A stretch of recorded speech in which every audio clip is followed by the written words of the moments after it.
Imagine buying $1 million diamond ring. You wear it, you show it off, it makes you feel wealthy. But there is a catch. Every single year, a microscopic piece of that diamond just vanishes into thin air. Welcome to the reality of the Singaporean housing dream. Singapore's public housing system is a global marvel. Over 80% of the population lives in government-built apartments called HDBs. It turned a swampy island into a nation of proud homeowners. You buy a flat, the value goes up, you sell it, and suddenly you are sitting on a pile of cash. For decades, it felt like a magical money printer. People treated these concrete boxes like solid gold bars. But let's pause and read the fine print. You do not actually own your home. You are just renting it from the government for a really, really long time. Exactly 99 years. For the first generation of buyers, nobody cared. A 99-year lease feels like an eternity when you are handed the keys on day one. You move in, raise your kids, and watch the property market explode. Prices skyrocketed. People began draining their mandatory retirement savings, known as CPF, just to afford these flats. The master plan was simple. Buy the flat, let the value multiply, and sell it later to fund a luxurious retirement. But math is ruthless. Enter the decay curve. Think of your flat like a battery. When it is brand new, it holds a full charge. People will pay a premium for it. For the first 30 years, the value goes up because the battery still has plenty of juice. For the next 30 years, the price plateaus.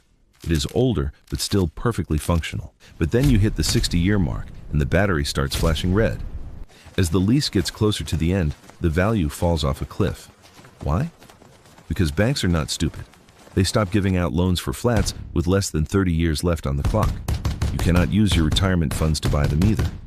If a young couple cannot get a bank loan or use their savings, they cannot buy your flat. And if nobody can buy your flat, the price plummets. For years, people ignored this. They believed in a secret safety net.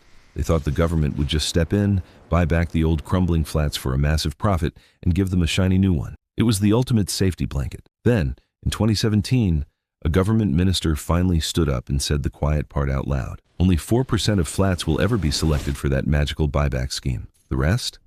When the clock strikes zero, the property legally returns to the state. You have to pack your bags, hand over the keys, and walk away with $0. The great Singaporean dream of passing down a multi-million-dollar public home suddenly collided with a brutal economic reality. The system isn't broken.